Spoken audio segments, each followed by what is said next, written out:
Geek Out! Welcome to another Someone Catching Up. I'm Sam. I'm Chris. This week, Jim Rugg comes back on our program. We had him on at the end of April promoting Street Angel, the after-school kung fu special. This time he's on promoting the newest volume, which is The Street Angel Gang. Again, out in comic book stores everywhere, Wednesday, July 26th. Let's let Jim talk about it. And coming back on the show is Jim Rugg. We had him back on in April to talk about Street Angel, the after-school kung fu special. This time around, we've got his new Street Angel volume, The Street Angel Gang. And that's out in comic book stores everywhere on Wednesday, July 26th. Jim, thanks for coming back on the show. Thanks for having me, guys. It's great to be back. So I don't think I actually asked you this the last time you were on. Obviously there's kind of like, there's influences of like 80s grindhouse cinema, like the kind of stuff that you would get on like the early days of cable. There's influence, I would assume, from like creator-owned books of the time and punk rock, a la like Ninja Turtles and all that. But really, where did the idea for the most dangerous girl alive, the deadliest girl alive, Jessie Street Angel Sanchez kind of come about for you?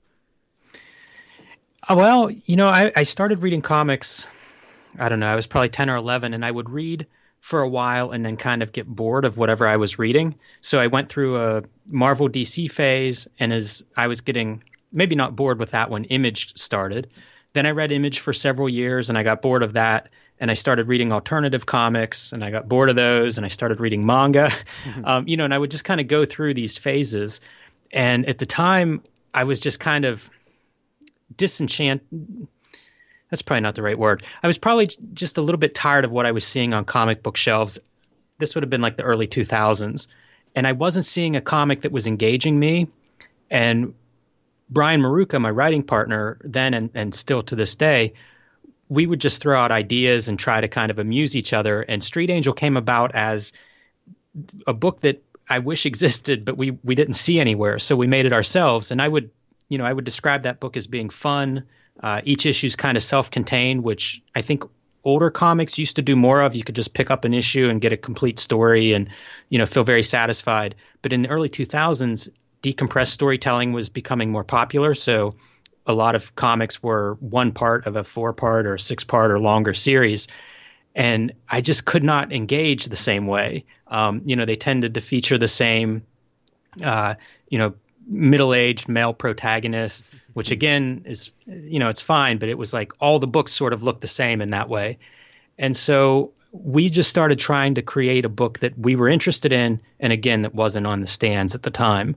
So at first it was kind of angry. I was frustrated by not finding a lot of comics that, I wasn't as excited about the comics I was seeing on New Comic Book Day. And so, it was almost a parody of a lot of the stuff that I hated at the time. One of those things were characters like Batman and Peter Parker that just seemed out of touch to me. I couldn't exactly relate to these very successful or wealthy heroes that were morose and kind of, sullen all the time. And I wanted something different. And so after a little bit of time, the anger went away, and it just became much more a celebration of the comics that I love. With this volume, we see Street Angel basically join a gang that's like straight out of the Warriors, or like maybe the Beat It music video. What kind of made you want to juxtapose Jessie against this kind of more biker gang, Hell's Angel-esque ensemble? Yeah, that's a good question. We actually, we have some extras in the back of the book, and one of those extras is the very first draft. I believe Brian generated it, and it's just a couple of paragraphs of this idea of Street Angel joining a gang, and kind of how that would go. So we tend to think of all of these stories are just generated by, I don't know where exactly ideas come from, but we have a big directory of stories that are in different states. Some are just a paragraph, some are just a character or a scene, and we get together and we flesh out these ideas and see what amuses us. And the idea of Jessie, falling into gang life kind of made sense. I think a lot of young people turn to gangs for a sense of family and belonging and community. And, Jessie's an orphan. Like, she's searching for exactly those things. She's very lonely and trying to survive. And it just seemed like that might be a good place to go. And you're right about, 80s movies being a big influence, certainly on me and I think on Brian as well. So movies like The Warriors are something I grew up with and enjoyed. And they have almost like an action figure, characterization to a lot of these movies. Mm-hmm. And it just seemed like a perfect fit for a comic book character. It seemed like a place to create some unsavory characters for Jessie to kind of bounce up against. Well, there's almost the sense that there's certainly the sense of family and community that she gets with the with the gang, but there's almost a sense that like she's really almost in it for the food. She's definitely in it for the food. Yeah. The food is what brings her to the gang life. Yeah, it's definitely a big draw. It leads so many of us astray. Yeah. Now, I remember the last time you were on the show, you were really starting to, really getting into color. You were reading up books on color, looking at, videos and stuff on color. This one, while there certainly are, like the After School Kung Fu special, that was almost kind of a brighter, vivid neon take. This one, you're kind of going more with the reds, and there are some bright colors there too, but it's almost like a little darker with the color scheme you're using on this time around. Yeah, a lot of this story takes place at night. And so that's why we have the darker colors. The red was something we associated with the gang, especially the nighttime parties that the gang would throw. It's a big contrast between the After School Kung Fu special, where we see a day of her life, at school with her friends. This is kind of like, what happens after school? What happens, on the weekends? What does she do at night to survive? So this is definitely, I love the idea of having these different settings to play with. Color at night is completely different than color during the day. And so I want to reflect that in the art. Like some of the coloring is kind of like me challenging myself, trying to entertain myself as a colorist. Mm-hmm. And so putting her in these different locations, whether it's a setting or a time period, time of day, it's different light and it's different color. So it engages kind of my coloring mind a little bit, and the color I hope is different in this story. I want these stories to be very distinct. We're making them as standalone graphic novels and self-contained, and I think every element of that sort of is built for each story. So the color palette is different, the setting is different, the tone of the story is different. Well, now that you've got two full color volumes of Street Angel out there, what have you kind of learned in the interim about, color and working as a colorist?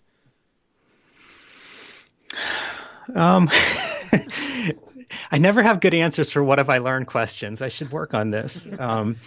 I sympathize with my students now when I ask them what they learn. I continue to look at color. The story that I'm working on right now it's a more traditional superhero story. It's called Superhero for a Day. And so the colors are, it's a return to bright colors, but it's also a very natural lighting style that's outdoors.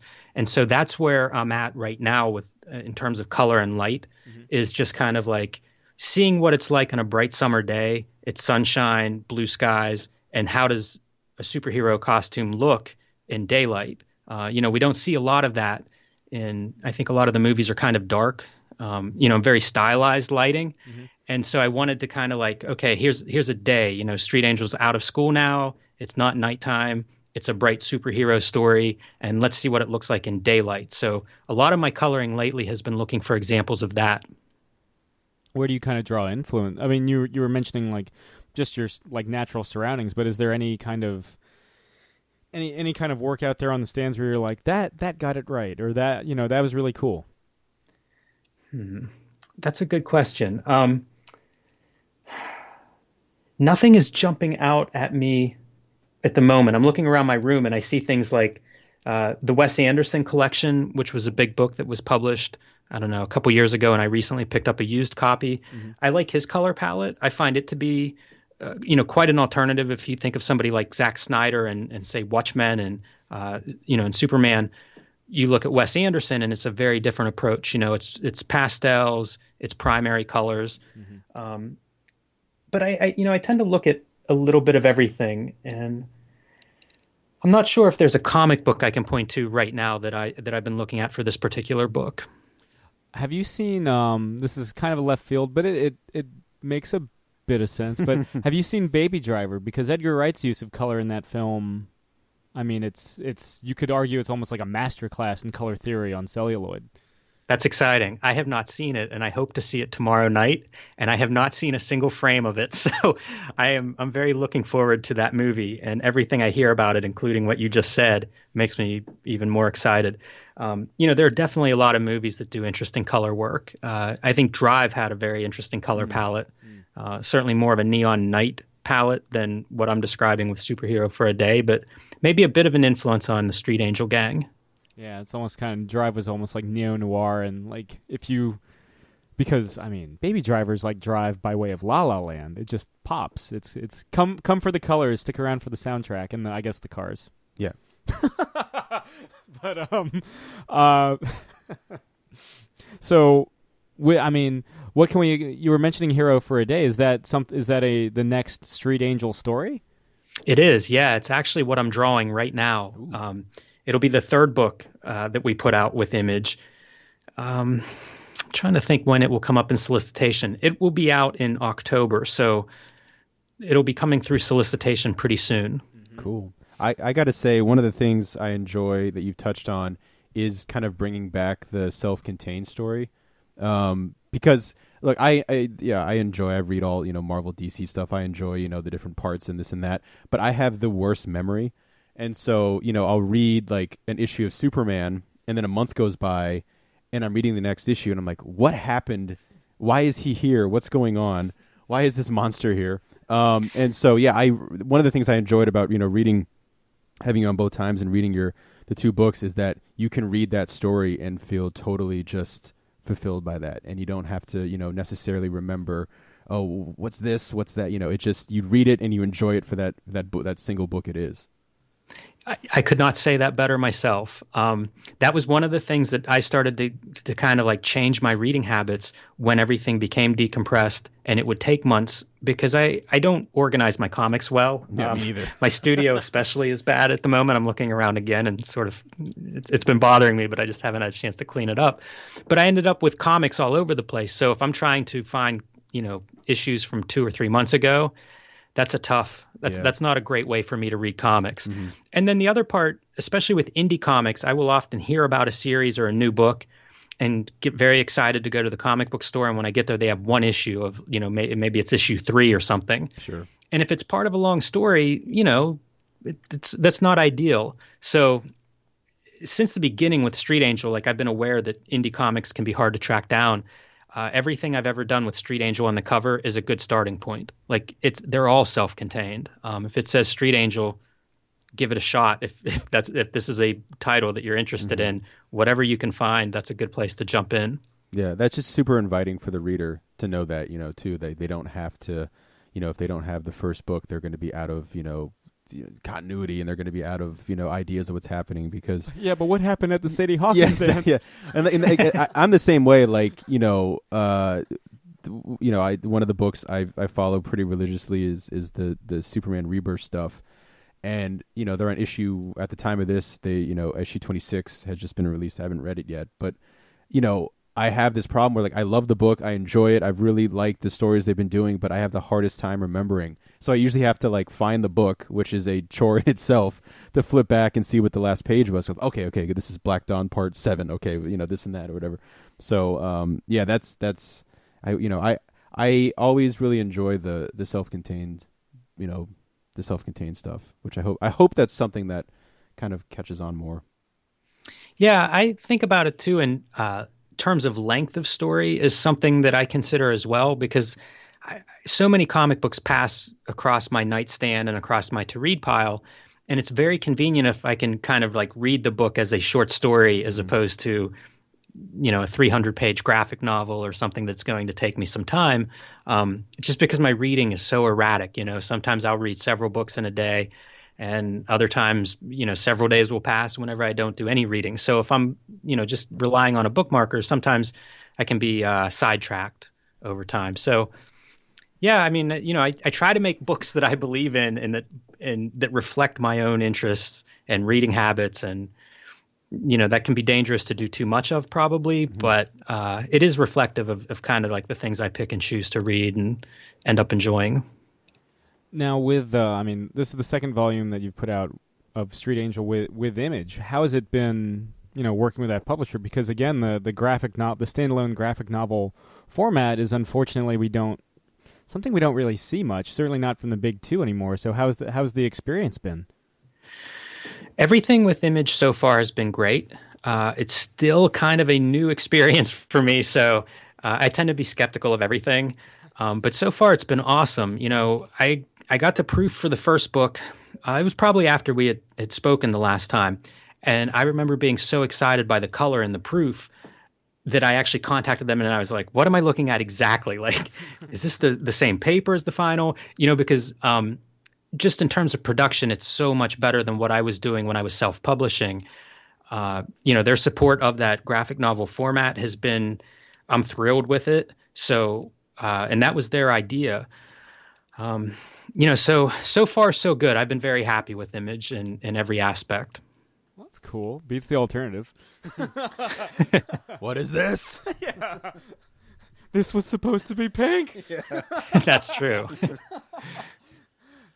But okay, so I think I've heard you mention that in your heart of hearts you see Jesse as kind of a superhero. So, across enduring the anxieties of the Sadie Hawkins dance and after school fights in the last volume, trying to join a gang, if only for the pizza, but also for the fisticuffs in this issue. Damn good pizza. I just love how people trying to rush her while she's eating pizza, and she'll just kick the shit out of them with a second thought. Yeah, and be like, "Is pizza involved?" They're like, "Yeah." She's like, "See ya." Yeah. Sometimes I think of her as like a child raised by animals. I think there used to be stories where a child would be raised by wolves or, Tarzan raised by apes or something. Yeah. Mm-hmm. And the most dangerous thing you can do is mess with an animal whenever it's eating. So you get to see some of those more primal instincts on display whenever they decide to rush her while she's eating. That's true. It's not a good idea. That's true. I was trying to think of what character reminded me of, and it just dawned on me one of them definitely is the feral kid from Road Warrior. Oh yes. Yeah. I do love that in this book there's the shout out to Lord Humongous. Oh yeah. I mean, if you're talking about 80s action kick ass, you have to have Road Warrior. Yeah, the Lord Humongous. That's awesome. There's so many great characters littered through the 80s, movies, wrestlers, cartoons. They're really that gang archetype of the street gang. I don't know. It lends itself to kind of a cool visualization. Oh yeah, I mean, I could just see all of them as kind of the He-Man 80s action figures. Just like that. They all have the same jacked body type, but then they have That's awesome. I mean, Jake knows, and this is coming from a place of complete love. Mm-hmm. I'm just not brown nosing here. There's a reference to Any Which Way But Loose in this book. Or Any Which Way You Can. Yeah. It's every which way but loose, any which way you can, right? But I saw that and I was like, my God. It had the leader of the spiders. Yeah, I can give Brian some credit for that one. Anything for Clint Eastwood in an orangutan cross country, yeah, of course. But so it's a very relevant reference for a 13-year-old protagonist.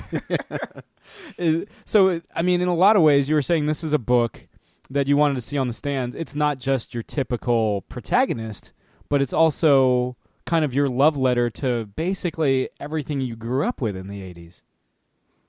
Yeah, absolutely. And, the protagonist is a huge part of that. I always think I've had people give me a hard time because, it's this young girl that's doing, that's fighting whatever big bad enemy she's fighting.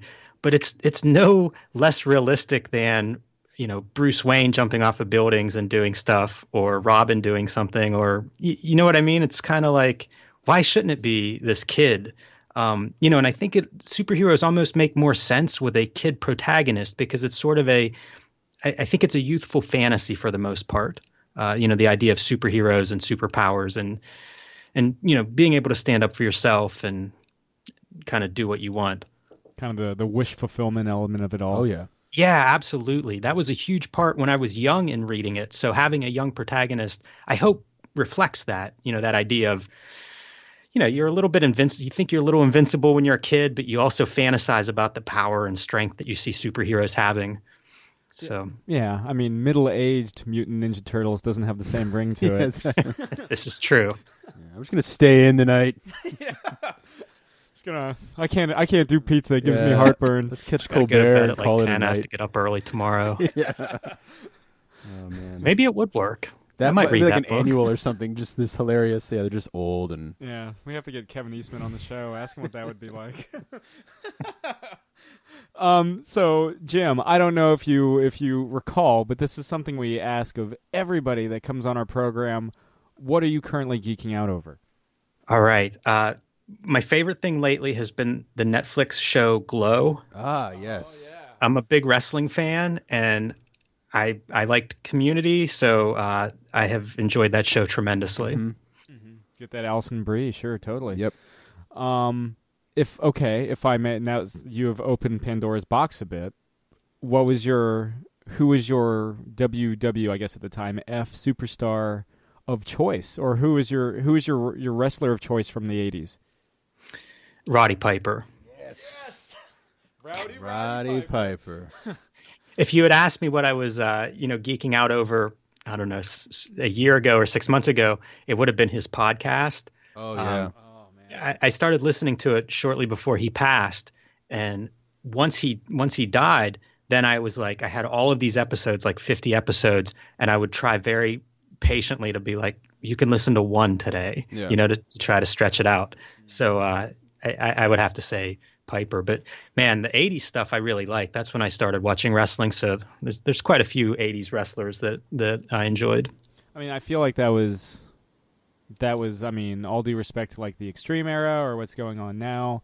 I still watch it every now and again, but I mean, the 80s, I mean, Sergeant Slaughter, Ric Flair at his prime, like Macho Man, Hulk Hogan, they were all Booker T.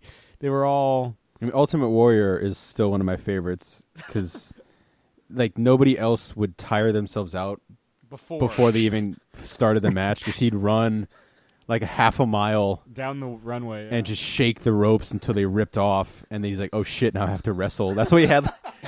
All respect to Ultimate Warrior, rest in peace. I love the Ultimate Warrior, but I think that's why he had like 3 moves, and the matches would be really quick because he was just gassed by the time he got there.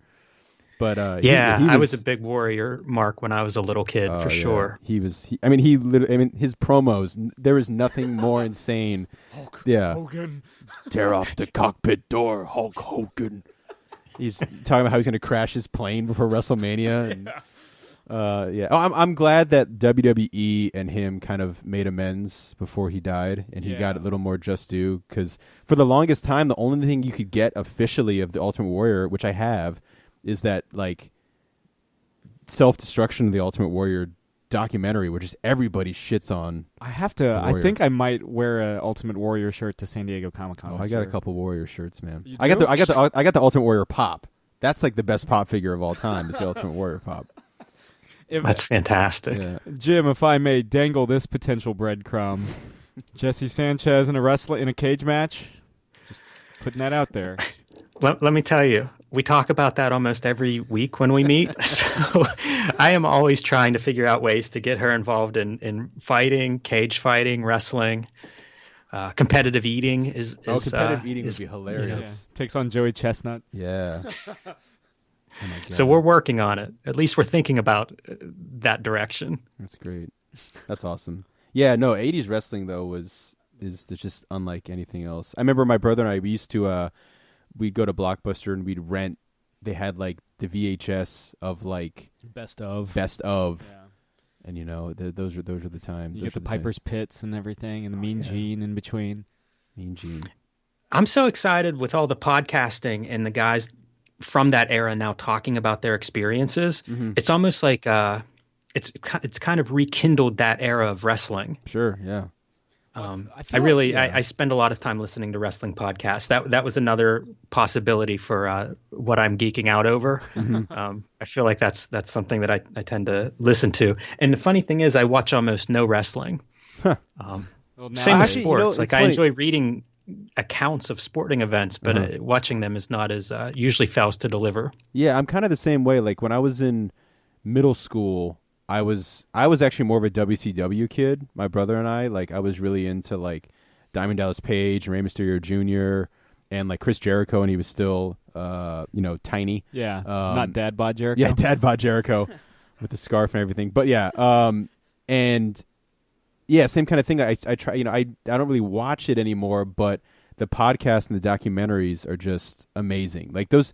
Did you watch the Jake the Snake documentary on Netflix? I haven't seen it. Oh, you got to watch that. It's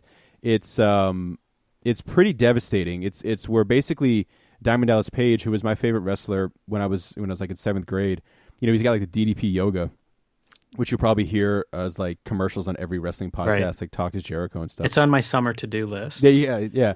And he basically it's DDP saving Jake the Snake's life, and it's like super raw and emotional, but it's really, really interesting because Jake the Snake went to some really, really dark places after his fame kind of dwindled. But I think that's still on Netflix, so if you're interested in that, because I love watching wrestling documentaries, like the Roddy Piper one they used to have all of them on Netflix before the WWE network.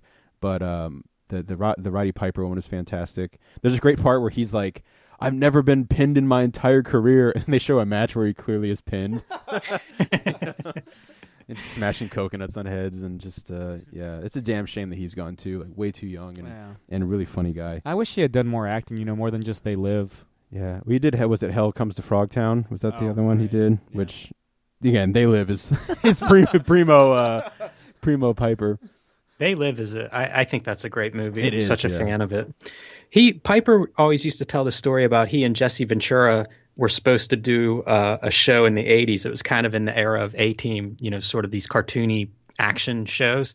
And he and Jesse Ventura were going to team up as ex-wrestlers who had become cops.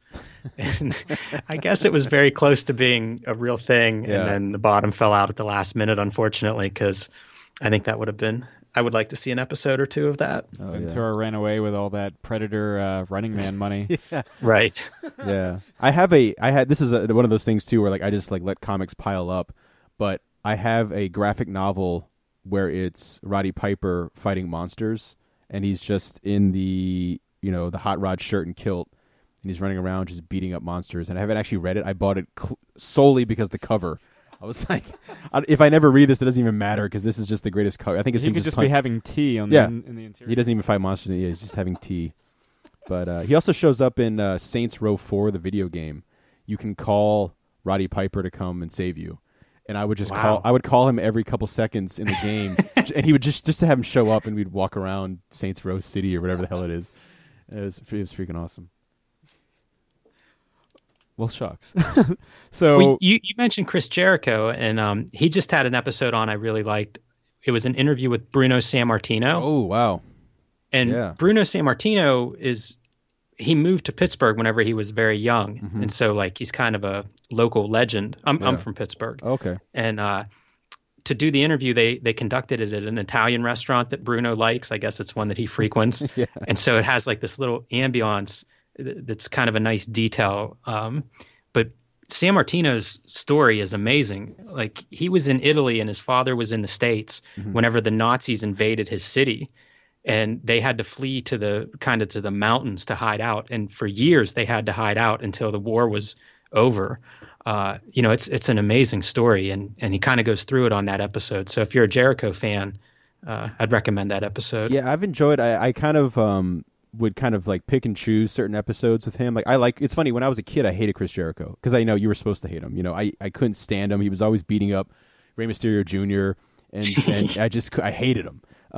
But as like a guy, like we have very similar interests, and he's had like Gene Simmons and Paul Stanley on before, and a lot of his other podcasts. But I'll have to check that out because anytime I mention wrestling around my dad, he just goes Bruno Sammartino. That's the only person he ever cared about. I think my dad was not a big wrestling guy, but he loves Bruno Sammartino, so that's cool. I'll have to check that out because I'm sure he's got to have some crazy stories. Yeah, for sure. It's a fun interview. Like I said, I was very entertained the whole way through. Right on. Well, anything else you're kind of vibing on these days, Jim? I am reading right now Carrie by Stephen King. Ooh, so am I, actually. Really? Yeah. Whenever I was a kid, I used to read Stephen King, and for whatever reason, I never read Carrie, and I've never seen any of the movie adaptations. Oh, interesting. And so I was talking to my friend Ed Piskor, who's been listening to a bunch of Stephen King audiobooks, and Carrie came up, and it was like, yeah, it's kind of it's almost, Ed describes it as, this is a mutant that Charles Xavier didn't get to in time. Yeah, seriously. And then I think of it as, it's sort of a YA novel before YA was codified as much as it is now. Yeah. So it's very appealing to me, and I have the nostalgia going as I'm reading it, and kind of remembering Stephen King writing. So it's been enjoyable, and whenever I finish, I look forward to watching the movies. That's cool, because I am a super slow physical reader. I do most of my reading, because I have a long commute to and from work. I do most of my quote unquote reading through audio, like audible.com, Audible stuff. So I was doing it, which is like 44 hours. Yeah. Wow. Carrie, and I brought in just a physical print. I wonder how long The Stand is. The Stand, I think, is like 45, 46, because I guess that's his longest, right? But the Carrie, yeah, I know the story kind of, like, the idea was that, he was working on this and he tossed it and threw it away, and his wife was like, you should publish this, and he's like, I don't know how to write. How do you write a girl, locker room stuff? I'm not a girl. And I think supposedly his wife really, I think, helped him a bit with kind of, like you were saying, the more young adult kind of like teenage girl stuff. But yeah, just reading the first like couple chapters, I mean, you feel so fucking horrible for Carrie. I mean, like, he really just, she gets put through the ringer. Pretty. He talks about it in his book on writing. Mm-hmm. And he talks about the way he built that character, and it's based on a couple of girls that he went to school with that were outcasts. One, I think, was religious, extremely religious, to the point that she was kind of alienated by all the other students. Mm-hmm. And then the other one, I think, was extremely poor, and so she was, bullied and picked on by the other students. And hearing him like describe the actual people that inspired that character, it's interesting as a writer to consider where these sources come from, and how do you, if, I don't know what he would have been, a 25-year-old guy writing about a teenage girl. Mm-hmm. Like, how do you find that character? Yeah. So that stuff's, I find it very interesting. But also in the book, I don't know how far into it you are, but it's cross-cut with like reports from after the events in the main narrative. Yeah. And like newspaper or magazine articles, that are about some of the different characters and reflecting back on the incidents in the main story. I really like that effect, and I find it interesting because it's so media savvy, considering where we are today. Like, Mm-hmm. I think it'd be very obvious to do a story like that today, where you're seeing events, filtered through different media lenses. But for the 70s, that's, it's very contemporary. Like, it works very well today. Yeah, I mean, I haven't read much Stephen King. I'm a very late bloomer into reading his work, but that's something that I've enjoyed, that I've seen like in It as well, where he'll talk about something, like he'll be mentioning a character, and he'll basically kind of he'll just kind of throw in there that, oh, this is if he knew that this is the last time he was going to see Georgie, he might have acted differently. And then so you're reading this next chapter knowing this kid's going to die. And just little things like that. But yeah, that was something I liked as well in Carrie, where it'll be like, page 248 of this, we're reading this chunk of this book that was written after the event, or we're reading like, an interview with somebody. And yeah, that really makes it really eerie, because it just builds more to, obviously what we know is going to happen. Yeah, I really like that kind of technique. It makes the world within the book bigger, because you have all the characters that are around the main narrative. And then it's like, here's the rest of the world and how the story affects them and how it's viewed. Yeah, it's cool too, because I think a lot of the universe, like I was watching Stand By Me, and I know that short story that it's based off of. I think one of the characters from Stand By Me, when he's like in his teens, works at a gas station that gets blown up by Carrie in the book. Like, he does like cool little things like that, where he has his own kind of universe, and that's cool. Yeah, it's funny that you're reading that too, because I'm really trying to make up for lost time with Stephen King books. What got you back, or what made you start reading? Well, it's funny because it really was the It trailer came out. Yeah, that's a great trailer. And I was like, holy shit. Because I me and all my friends watched the made-for-TV movie when we were kids. And, it's not great. It's, it freaked us out because it's clowns and, what's his name? I'm blanking on who played Tim Curry. Tim Curry, thank you. Tim Curry was just so freaking creepy. I mean, as Pennywise. But I saw that trailer and I was like, oh my god. I was like, I was like, I need to get off my ass and like read this. So I immediately went on Audible and I had a credit for it, and I got it. And then I was in Barnes and Noble, and like I said, I'm a very slow reader. So Carrie is very short in terms of Stephen King books. And so I was like, oh, I should just start with his first one to see how he kind of progressed with his stuff. And then I'm also kind of a big werewolf nerd, and he has a great book that he did with Bernie Wrightson called Cycle of the Werewolf, which is kind of this, not a graphic novel, but there's great pieces of art that Bernie Wrightson did that coincides with this kind of year-long story. Each chapter is a month about this werewolf terrorizing this town. And I kind of just dove in at first. So the It trailer really, I think, kind of shocked my senses to be like, I should really, I'm 30, I should really start reading some Stephen King. It's never too late. That's right, yeah. Thank God. Well, Jim, before we sign off, is there anything else that you'd like to plug? It's all Street Angel. I would say follow me if you're on Instagram. I'm at Jim Rugg Art, all one word. Twitter, Jim Rugg. I'm going to be doing a book signing for the Street Angel Gang on July 29th in Austin at Austin Books and Comics.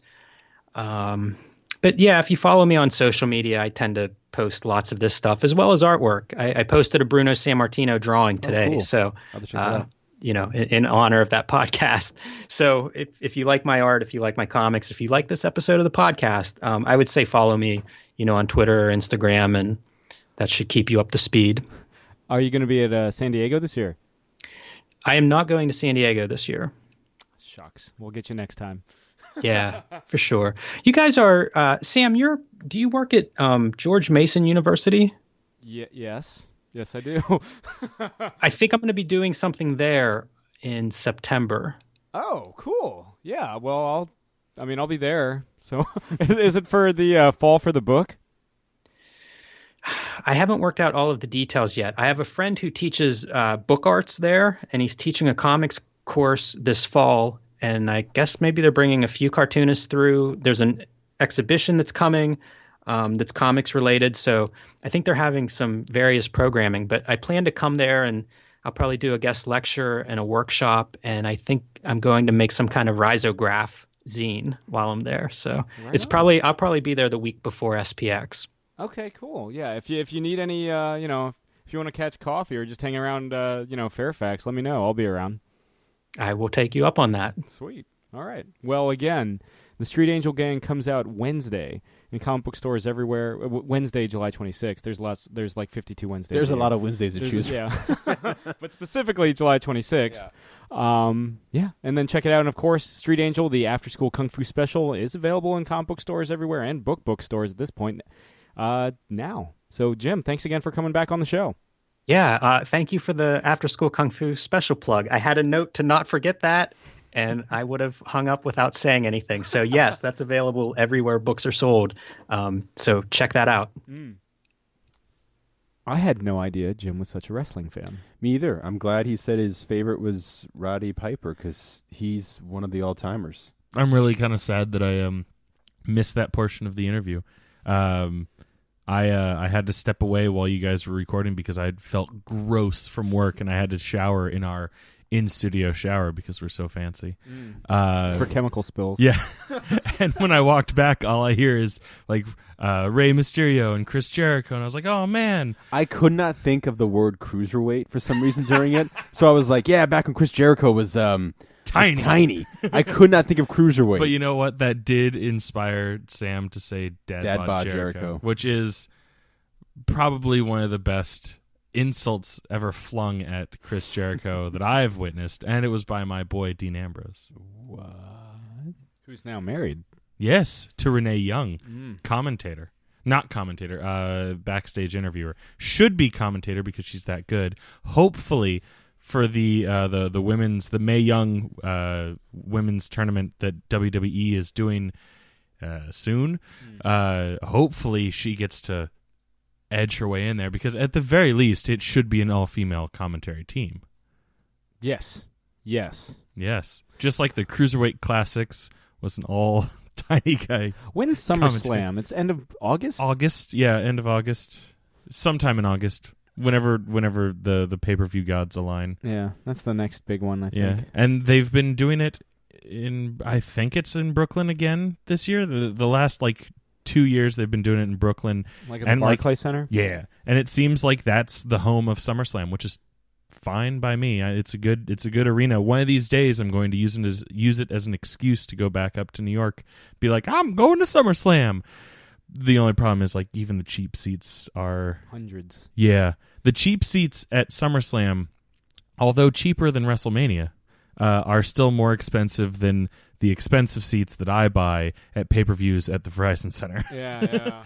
I think the most I've spent on a ticket was about $200, and that was so I could sit not on the floor, but the first row off the floor at Battlegrounds, which was a good pay-per-view that year. Of course. Since the last episode, Jake and I finally saw Baby Driver. I wish I knew how that song went. Oh, because then baby driver, Yeah. keep her down out of mall. Not on the baby soundtrack. driver, home, baby. Yeah, come on, man. Come on, Edgar. Well, he got Brighton Beach. Brighton Rock. Brighton Rock. Fuck. Off of, Sheer Heart Attack? Sheer Heart Attack. Opening track, baby. Yep. And you got The Damned. And then the Commodores. But no, I really dug it. Yeah. I'm very glad that you guys enjoyed it. I'm glad you showed us the little that little clip, which clip is in of the it because film. it's in the Yeah, film. yeah. And Sam and I had a little. we know that. When they showed it in the film, I hadn't seen that clip, so I was just like, "Oh, hey, it's thank you." I was blanking on his name, but I was like, "Oh, I've seen him in a bunch of British comedy shows." Probably something that Edgar Wright has done. Oh, that's cool. For the 2 seconds that he's in it. Then I get home and I see someone's posted that video on Facebook, and I watch it. I'm like, oh, this was totally the clip that was in the movie. Edgar Wright's acknowledging that he, ripped himself off essentially, which is great. Not to say that's a bad thing. Who do you think does the best job in the film? Out of all of these, I might lean towards John Hamm. I like seeing him be play not against type. Yeah, that's what I loved about his character in 30 Rock, because he was just a doofus. And whenever he does a comedy role, it's great. Whenever he's on SNL, basically thinking about it, I don't think he's been pigeonholed that much as a Mad Men type character, but I feel like that was such an iconic character that's the first thing and kind of the only thing that you think of when you think of John Hamm. But when you look at the scope of the characters that he's played, he actually has a very wide range, and that Mad Men section of it is a pretty tiny section, but it's wonderful to see him I feel like this is the first time I've ever seen him be a quote-unquote bad guy. Not even, I guess, quotes, because he is a bad guy. Yeah. The movie, by the time this thing posts, the movie will have been out for 2 or 3 weeks. Yeah. He's certainly. I enjoyed seeing John Hamm again. Yeah. I really liked, and forgive me because I don't know their name, their real names. But Baby and Deborah, I like the two of them. I have no idea what their real names are. Because Ansel Elgort and Lily James. I like them because the movie I compared it to most, and it gave me that wonderful feeling that this movie gave that I will reveal very shortly. True Romance. The two of them reminded me a lot of True Romance, which is great because True Romance is one of my favorite movies ever. And that kind of unconditional love and how kind of quick it blossoms, and that throwing everything else to the wind and all we want to do is drive and be together. I like that a lot. I like their story a lot. They could almost say "Shut Up and Drive." Yeah, Shut Up. The Rihanna song "Shut Up and Drive" was not in here, unfortunately. They could have had the entire thing just set to Rihanna. It could have. She could have become the new Kanye. Blop blop blop. I mean, could you imagine during the shootout scenes? That was cool during the shootout scenes when the synchronized the bullets were flying. Yeah. I like I think the beginning was the best part for me. I really enjoyed what like Chris was saying kind of last episode and even off mic. It's what does the driver do waiting for the heist to go down? So much of the movies we see you follow the heist inside, Yeah. and then you go outside. You go, oh shit, and then they go off speeding. Yeah, this one to the point where you don't see 95% of the heist. No, like you see through the window a little bit at the bank heist. You kind of see through his window during the armored car heist, which is my favorite, I think. Yeah. I like when he has to stop and rewind and get the songs. Go, yeah. Because they fuck up on the masks. Yeah. Oh yeah. That was in the trailer, and it still was funny in the movie. the Michael Myers gag. Yeah. That was the only the first time I saw the trailer. I was sold just on that little exchange. Yeah. And I was like, I want to see this movie. And I'm so glad that the joke was not stale by the time I saw the movie itself. And even when they're planning it, and he says, we're wearing Michael Myers masks. I had a little chuckle to myself. I was like, I know what's coming. And then it happens, and I was still laughing. What seals the deal is no, the slasher from Halloween. Oh, Jason. Yeah. Yes. I just, for me, and the stuff they do in the car chase there where he's driving up on the wall and stuff, I thought that was so fucking cool. Mm-hmm.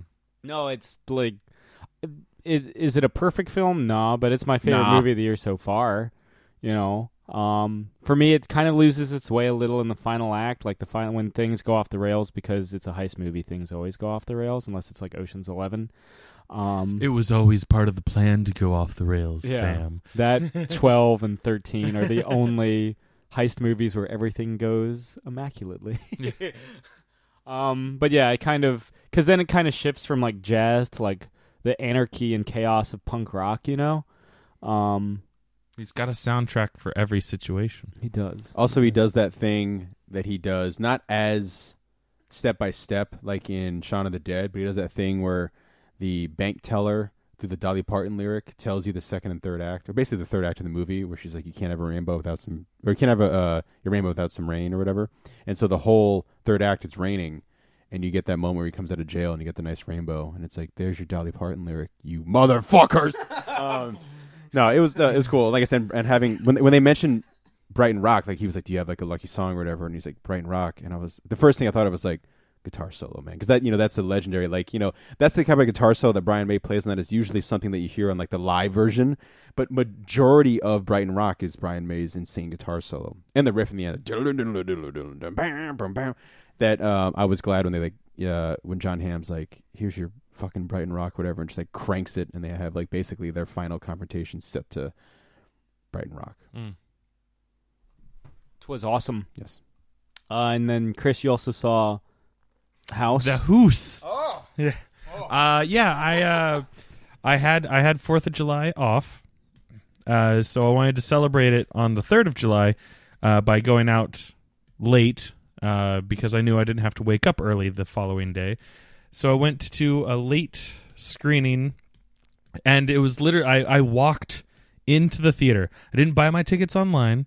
I was like, you know what? I want the full old school experience. I want to walk through the line, buy my tickets and everything. And literally up until the person in front of me, I was like, do I want to just watch Baby Driver again? Because there's one starting, in 5 minutes, or I could see The House. There was literally a 5-minute difference, and I was there at the perfect time to buy either. And I heard the person in front of me get told that Baby Driver was sold out, and I was like, I guess fate decided for me. I'm seeing The House. And what I knew I was in for a good night, because the guy asked, what's The House about? Is that The Doctor? And I was like, yes, The House is about House, the Doctor. I was like, good. This is a good sign. I'm going to enjoy myself. And I had seen trailers for it. I was psyched for it a little bit. I haven't really been feeling crazy about Will Ferrell comedies, because he has that tendency to be very heavily improv, which means all the jokes are just dialogue jokes. And as I've talked with on I think Laserdiscs with Ken, and possibly talking about Baby Driver. Like one of the beautiful things about Edgar Wright, especially because there's this whole video that Ken and I talk about all the time that just talks about what is great about Edgar Wright, but and what's wrong with comedy, today, is that like so much of it is just dialogue driven because so much of it is improvised. You can't have visual gags in comedy anymore. Edgar Wright finds a way to beautifully add it in, which is great. But we've talked about Baby Driver and Edgar Wright in general. This is the house. So that's why I was kind of torn about it. But I was like, but Jason Mantzoukas is in it, and like it looks like jerks. It looks like he has a huge role in this too. Like Jason Mantzoukas, I fell in love with him because of The League, as yeah. What was his El Cunero? Was that his name? I don't know. It means I don't know. I think it's supposed to mean like brother-in-law in Spanish or something like that. But Sam is confirming. But yeah, so that's Rafi or Ruxin would call him that because he was his brother-in-law. But he's just a wild character actor, and it's great. He's on How Did This Get Made? It's hilarious. But he gets sprinkled in to movies here and there as like a side character, a very minor character, but like usually steals the scenes that he's in. Finally, this movie, he's like a major player. Like it's Will Ferrell, Amy Poehler, Jason Mantzoukas. Like that's your top three right there. And then spoilers, Hawkeye is in it too. Yeah, I didn't even know. I might have just not been paying attention to the opening credits, but like I didn't know he was in it. I think it was supposed to be a surprise because he definitely wasn't advertised as being in it. But it's great. It was a fun, dumb comedy, which is exactly what I was expecting it to be. I had my popcorn and shoveling it down my throat between laughs. Like I said, Jason Mantzoukas, he can hold an entire movie just as well as he would hold those scenes that he would be in, as like a cameo character or a bit part, and he just kills it. And I'm so glad that we finally got to see him be like a main character. Hopefully this expands him into other works as well. Will Ferrell, I gotta say, like I was shit talking him earlier, like 2 minutes ago. Does a great job. He's funny. It's probably one of the first Will Ferrell like parts that I was like, hey, like given thumbs up to in quite some time. Maybe since like the first Anchorman. And Amy Poehler, as expected, she's hilarious in it as well. I love Amy Wonderful. Poehler.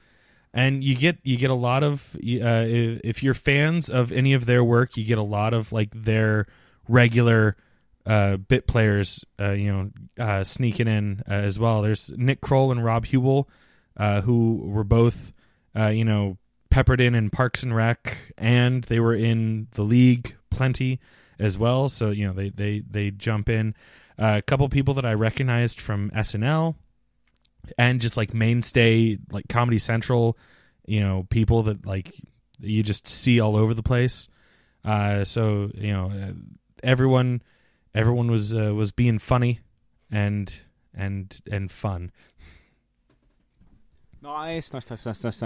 I would recommend it just for Jason Mantzoukas alone. Like I can't stop talking about how good he was. Like just for Jason Mantzoukas, I would say worth it.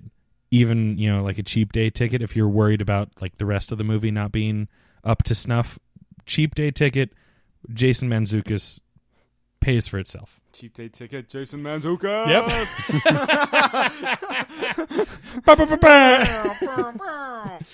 You've been on a big Punisher kick lately. Oh yeah, baby. Yeah, I've read. Let me do quick math here.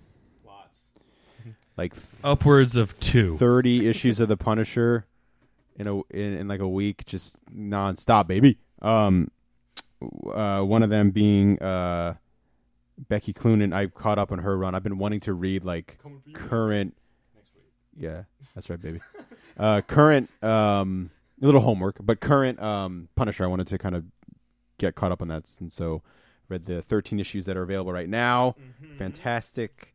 And then I was like, I've never read Garth Ennis Punisher before. How is that possible?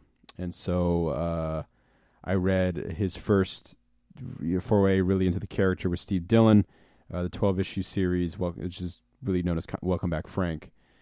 And a lot of Thomas Jane Punishers taken from that, which is cool. But it's just a fucking 12 perfect issues. I loved it. I read Punisher Born, which I hadn't read. I've been has been circling my mind and my reading list for years, ever since Sam told me about it. More Ennis, and then I'm just continuing basically reading all of Ennis's 8-year run, really on the character leading up to the Max stuff. He's one of those characters. He's very much like Wolverine,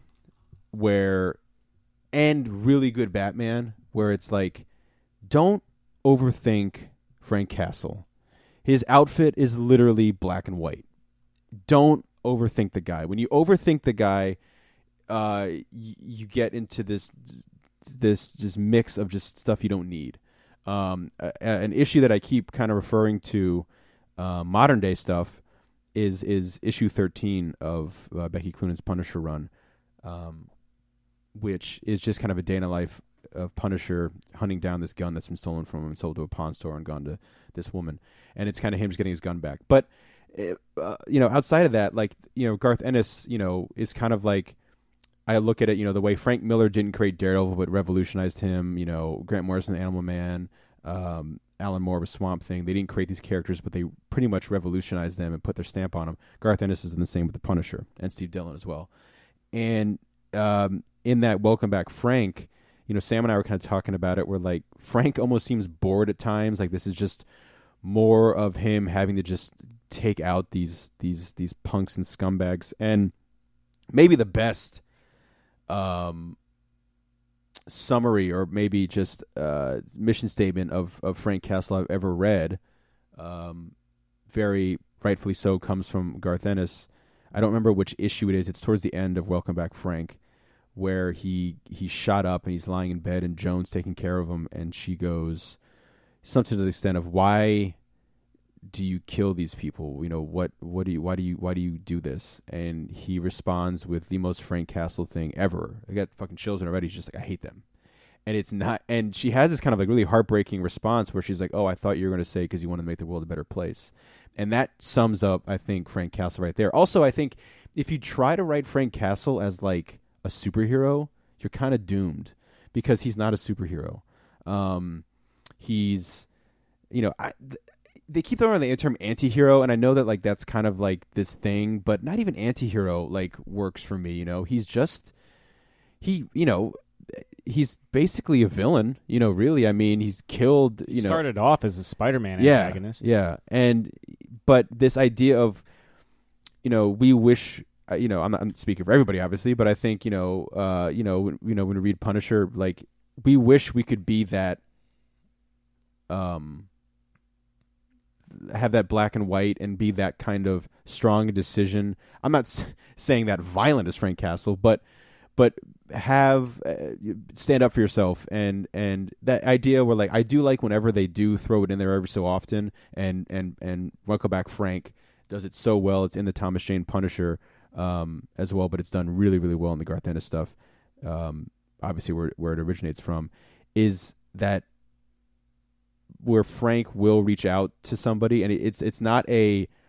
I don't think Frank should ever be in a relationship with anybody, and he's not. But like, there's just this idea of I can't remember the exact line, but as he leaves the money for, Dave, Mr. Was it Bumbo, and Joan, and is it Bumbo that has to get the replacement toilets every so often?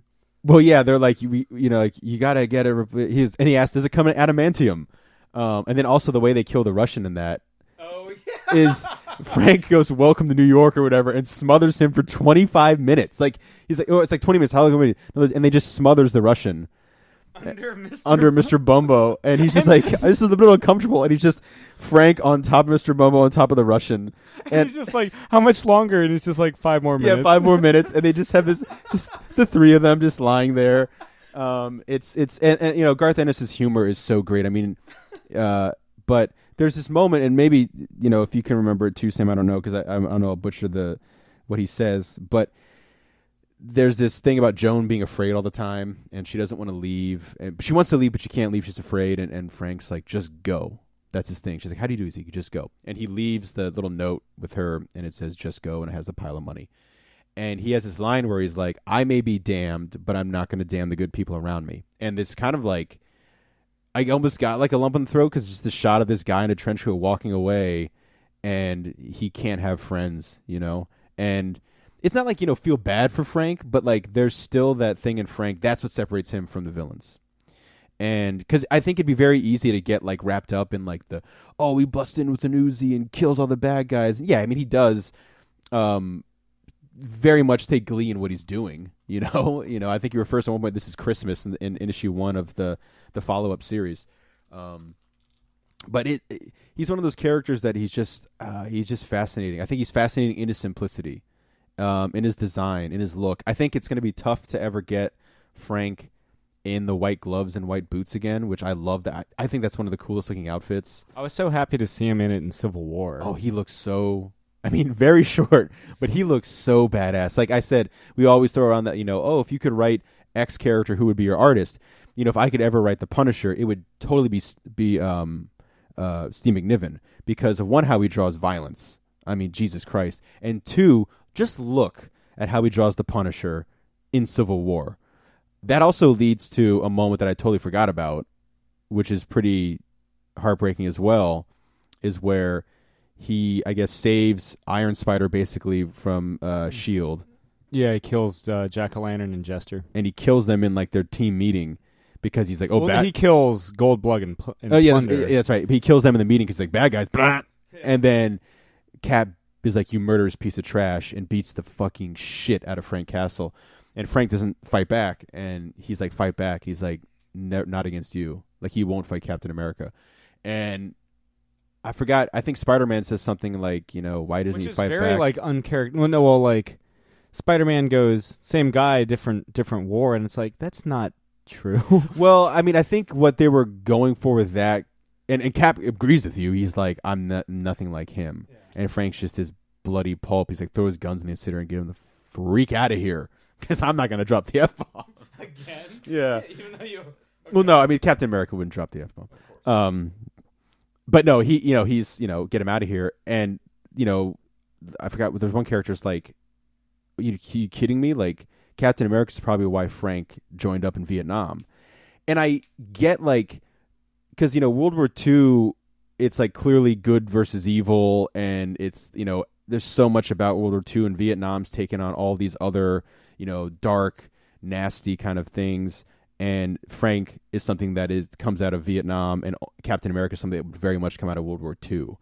And so I think, like, that idea of, like, they both go in trying to be what, this good soldier, good Marine, and they both come out different men because of it. And obviously Frank's is more different because of what happens to him at home.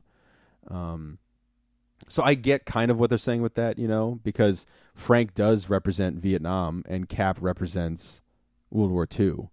Iron Man represents Vietnam as well. The self-made man through the shrapnel and this. And but that's a scene that I totally forgot about. Where Frank just gets his shit kicked in by old Captain America and refuses to fight him. Because he leaves the military at the rank of captain as well. That's right. Captain Frank Castle. Captain Frank fucking Castle. Yeah. And Captain Steve Rogers. You're in for some good stuff there. Yeah, I'm very excited. I can't remember the last time I've burned through 12 issues that quick. Yeah. Like, one of the things I do love about digital comics is I'm able to read them, like, during a break at work or on, like, so I just read it on my phone. By the time this thing posts, you'll have 2 days. You'll have one more day to get in on the big Marvel sale on Comixology, which includes all of the Garth Ennis's Max run on the Punisher. That Max run, I mean, no one's prepared for Civil that. War. No one's prepared for that first. I mean, just that first issue. You're like, oh, I think I know. Punisher's pretty brutal. Now you ain't no shit. Yeah. Oh, yeah. That's right. You want to see a man's jaw be blown off and him looking down like, what? Yeah. Like what happened? Yeah, it's just a lot of just. I mean, it is, Old and man getting he is. shot point. Oh yeah, he is drawn like a shit brick house. Like he is huge. Yeah. In that, in that book. Yeah. Do you like trench coat? Long trench coat, Frank Castle. I prefer like classic Yeah. Punisher. I think I I don't mind like trench coat Punisher, No. but I if you're giving me the choice, Yeah, I want classic, skin tight costume, Yeah. white gloves, Yeah. teeth that are magazines, Yeah. boots up to his like knees. I want that Punisher. Yeah, baby. Widow's Peak. I like the little comma of hair, almost like a dark Superman. Yeah. I think if they could get away with that outfit again, if they just didn't even try to explain it, because the Punisher is like taking on like the tactical. But Oh, he's all black. Well, I mean, he's RoboCop. Yeah, that's right. But I mean, like in the 2014 was it Nathan Edmondson run, which I enjoyed. He's got like the Death Head skull mask, which is cool. It's a cool look. But he's got like the bulletproof vest. Like everything's very much what you would see a lot of it on soldiers nowadays. And so I would love a return just for the hell of it with the white gloves and white boots, because it's a great look. It's a great costume and it's very striking. Strike fear. That's right. Isn't that in the? Yes, Father, I will become a Punisher. I will become a skull, baby. Look at that. Damn. That was- Look at that, that was damn skull. That was him in season 2 of Daredevil, where he had the bloody skull. Yeah, shirt. that was well done. Yes, Father, I will become. Well, a I'll skull. never forget watching. I had watched the finale before my dad did for season 2 of Daredevil, and I was watching it with him a second time, and I was like, "Oh, I can't wait till the Punisher shows up in the end." He fucking, he fucking. And so there's that moment where like Daredevil's on the roof and he's like fighting the Hand, and he's getting outnumbered, and you see a guy get shot in the head. And then another guy gets shot in the head, and he turn around, and the Punisher's got his like fucking 50 cal trench coat, the skull on. He just fucking racks that shit back. And my dad was like, "Oh yeah!" He's like, "All right!" Like he was so fucking excited. And then he was that great. He's like, "You'll see you around Red," and he was like, "Here we go, baby." Hopefully, we see a trailer for that in San Diego. Yeah, maybe. I know there's already going to be a Defenders panel. Sweet, man. The Defenders hasn't dropped yet. August 18th. I still haven't watched Iron Fist. Iron Fist. Yeah. Did you ever finish Luke Cage? Yes, I did. Yeah. I'm looking forward to Defenders. Yeah. It's only 8 episodes. Yep. I think Punisher's at least 10. Might be a full 13. It might be a full 15. I think you had up to 10 is what they had listed there. And I saw that John Bernthal was like, he's not the Punisher yet in Daredevil season 2. Like that last shot, okay, maybe. But it's like, we're really going to see Punisher. That's fine. Punisher. Daredevil wasn't Daredevil all of season 1 of Daredevil. Mm-hmm. That's true. Yeah. Yeah. Well, thanks again to Jim Rugg for coming on our program again and promoting Street Angel. Street Angel Gang is out in comic book stores everywhere on Wednesday, July 26th. So, yeah, check it out. It's a good time. Yes, it is. Yeah. It is, very much so. Yeah, thanks again, Jim. And, this has been another installment of Catching Up. I'm Sam. I'm Chris. I'm Jake. Fried chicken. Thank you very much. Good night, Eric Bana. This has been another Geek Out production. If you enjoyed what you heard, hey, we've got a special episode every Friday. Of course, there's the usual Catching Up show every Wednesday. And you get book club episodes just about every Tuesday these days. Thanks for listening.